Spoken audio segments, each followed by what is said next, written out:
8 సౌభాగ్య స్థానాలు ఉన్నాయి.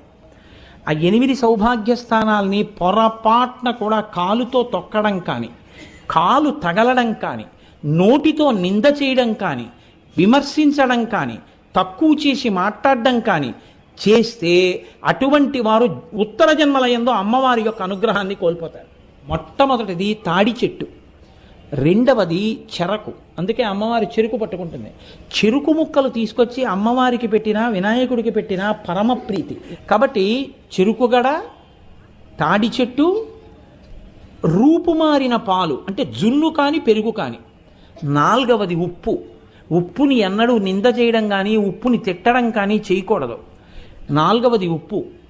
ఐదవది అనుములు. ఆరవది ఎర్రటి రంగులో ఉండేటటువంటి పువ్వులు. ఇంకొక 2 స్థానాలు కూడా ఉన్నాయి. జీలకర్ర. 8వది ధనియాలు.